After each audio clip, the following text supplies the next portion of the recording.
C'est une question de look. Ils ont des cheveux bizarres, des barbes qu'on comprend pas, ils font des couleurs, ils portent des habits destroy. Comment on gère ça? On va en parler aujourd'hui. Bienvenue à Parents d'Ados.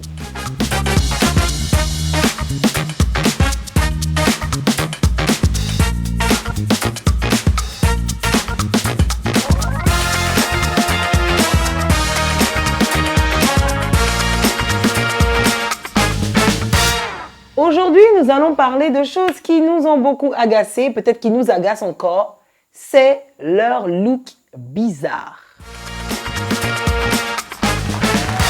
Alors c'est vrai, ils ont un style qu'on ne comprend pas trop.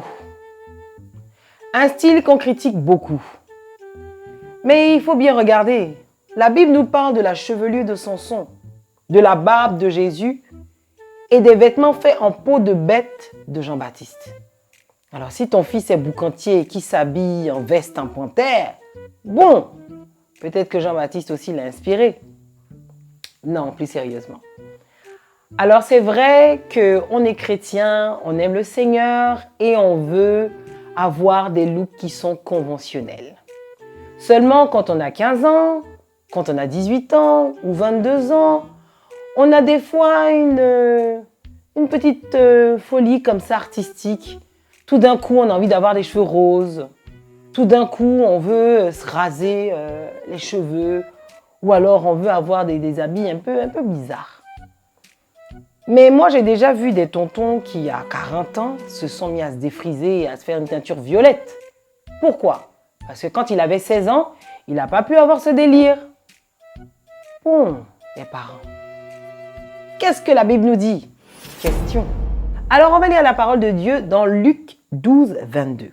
Ne vous inquiétez pas pour votre vie de ce que vous mangerez, ni pour votre corps de ce dont vous serez habillés.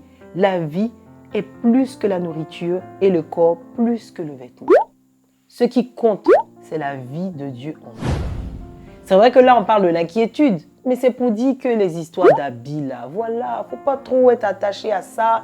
Juger une personne parce qu'elle est habillée d'une certaine façon, elle a mis une certaine couleur dans ses cheveux.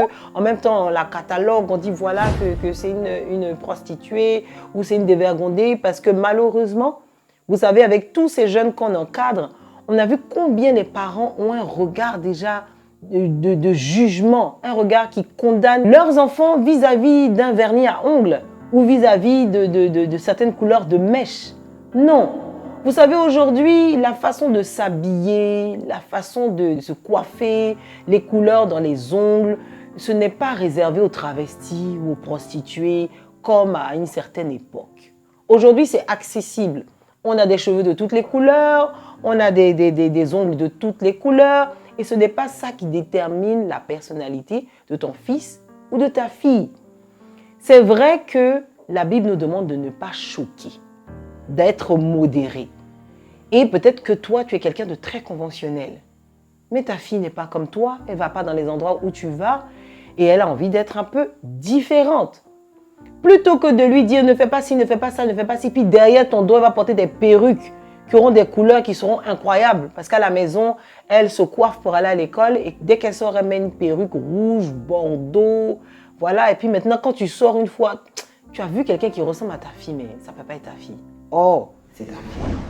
Donc, ce qu'il faut, c'est parler en lui disant, ok, les looks, je comprends, mais je veux bien que tu te teignes les cheveux, mais avec des couleurs qui sont des couleurs qui passent, du marron.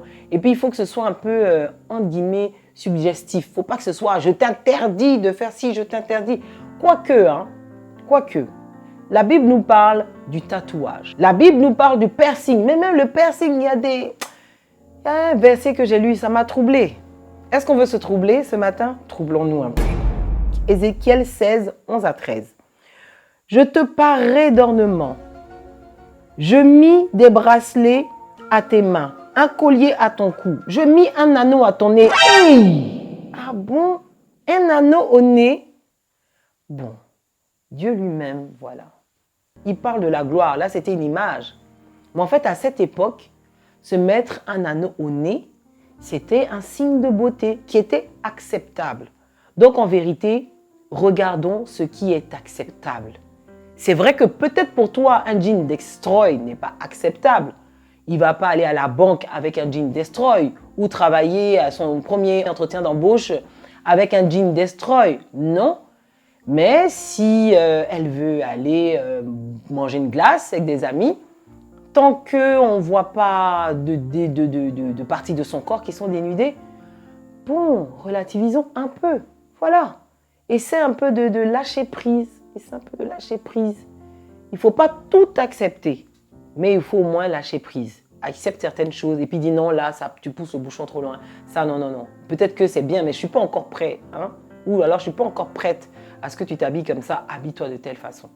Et surtout, n'impose pas, mais fais-lui comprendre que chaque famille a sa façon de fonctionner. Dans notre famille, vraiment, on veut bien que tu t'habilles un peu fun, mais à un certain niveau et pas un autre.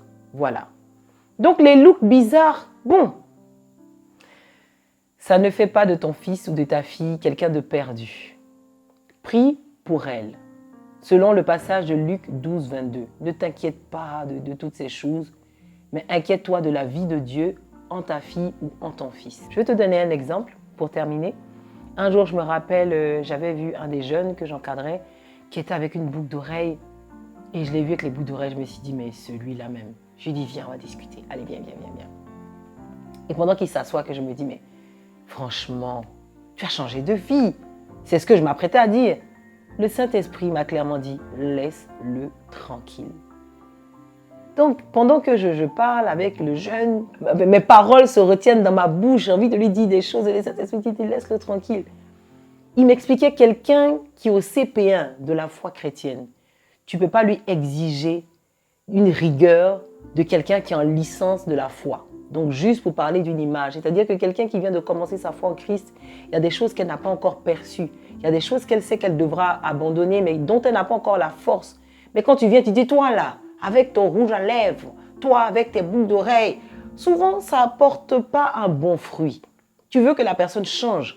Or, tes paroles ne sont pas des paroles qui vont apporter le changement. Marche par l'esprit. Donc, donne-lui de grandir en Christ, qu'elle-même, elle médite des passages et que le Saint-Esprit lui convainc, ah oui, c'est vrai que je devrais arrêter de faire telle ou telle chose. Ça, c'était juste une expérience que j'ai eue. Baissons la tête maintenant, nous allons prier.